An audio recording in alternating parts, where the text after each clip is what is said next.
Hi, I'm Jessie Silverman here with Big Blue Canopy to go over a tool that I use a lot with my kids working on increasing those expressive language skills. It's called the Expanding Expression Tool, and EET for short. Um, so I'll go through a slideshow with you just to kind of introduce the tool, and hopefully you find it helpful with using this at home with your kids. So the Expanding Expression Tool is a helpful tool that provides strategies for individuals when describing items. So for some of those kiddos where, they have a hard time putting their thoughts into words, or expressing ideas or describing items. So this tool just gives them some strategies on how to increase that verbal output or that expression. This tool can be helpful when providing verbal descriptions, written expression to describe items, defining vocabulary, and providing attributes for items, so those different characteristics. And this is kind of what it looks like. I will go through on each slide. I've gone into detail what each of these little circles or beads, what it's describing, but just a brief overview. It's broken down into different sections. So these are all little beads, and I'll show you on the next slide that you can actually make this into a beaded tool that they can carry around in their pencil bag or in their pocket. To help them have those tools and strategies when they have to write about something or describe something or define something at school. So the first one being the green group. So that's describing what group or category the item belongs in.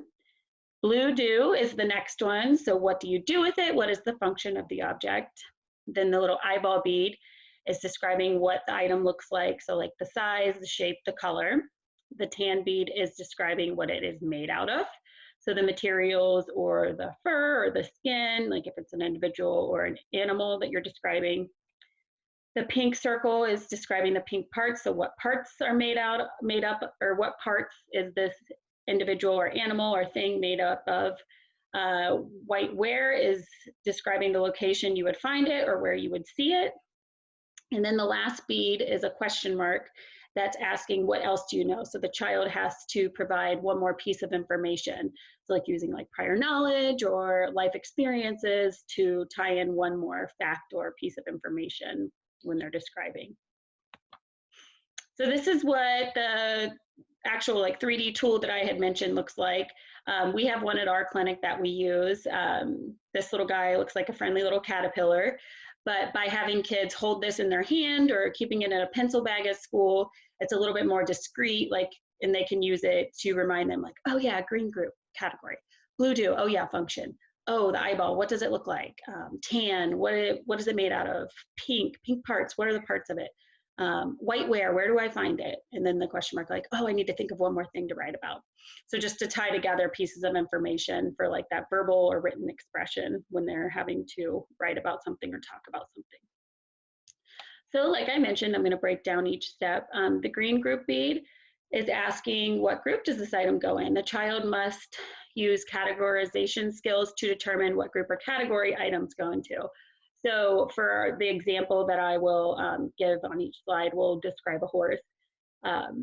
If I were answering this first one, I would just say the horse is a type of animal. And you can have kids provide this verbally, or if you're working on that written expression, you can actually have them write out sentences into each like section next to the circles too. Blue do bead is asking, what does this object, item, or individual do? The child must determine the function of the object, item, or individual. So using the horse again, a horse can carry people on his or her back. And I really push kids to use, so you're going to be using this with your a little bit older kiddos. I really push kids to use a complete sentence. So if they just say runs, I'll say, oh, well, how do you tell me in a whole sentence about the horse and running? Try to put it in a sentence. So the horse can run, or the horse runs outside.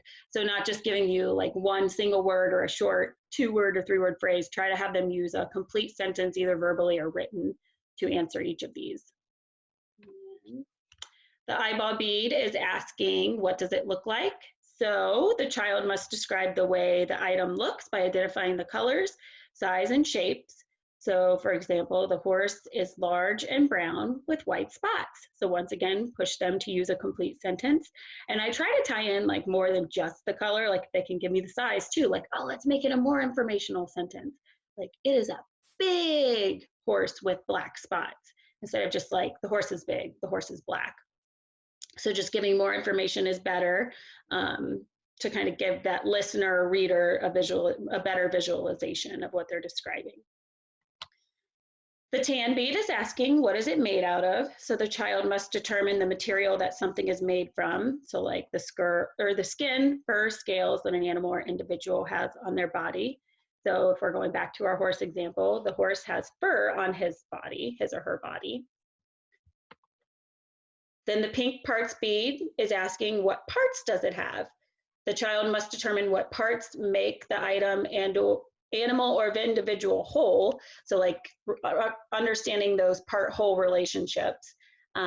So mine is very descriptive, my example. And once again, I try to have kids put more information than less. So not just like one piece of information, like one part. Try to describe like, okay, what other parts does he have? A horse has 4 legs, hooves, a mane, a tail, 2 ears, 2 eyes, a nose, and teeth. So I try to put together a bunch of different parts of the horse. But like I said, when I'm working with kids, I try to not limit it to just one part. Like, oh, okay, he does have ears. What else does he have? Like trying to have them give me like 2 or 3 different parts. So more information is better than less. Whiteware.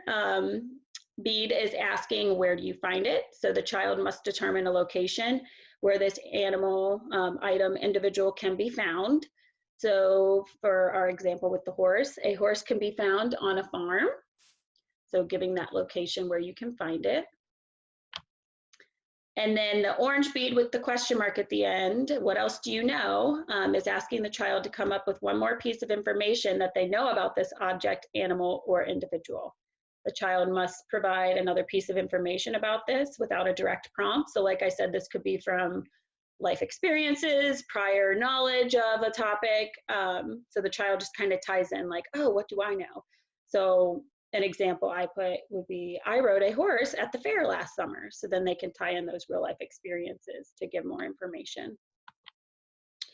And then an example of written expression could be, if I put this all into words, so like if they have to write a paragraph about an animal.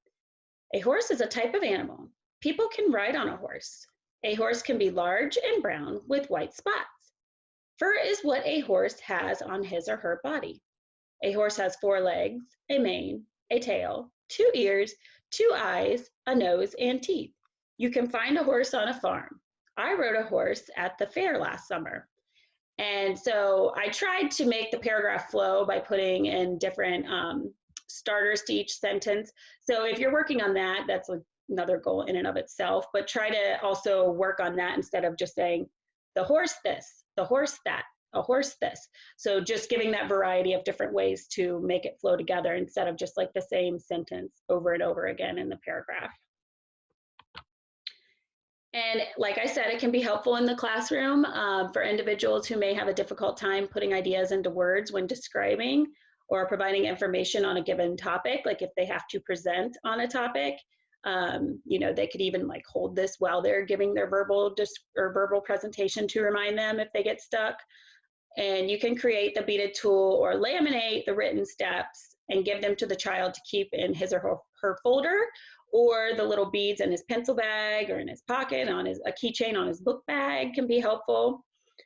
And they can keep this tool handy when working on verbal or written descriptions of items, animals, or individuals when they have to give some of those presentations or increase that written or verbal expression in the classroom. All right, and that is the end of the presentation today. So if you have any questions, feel free, you can shoot me an email or leave it on our Facebook page. It is j.silverman@bigbluecanopy.com. And I would love to give you more ideas or information on this topic if you feel necessary. Thanks.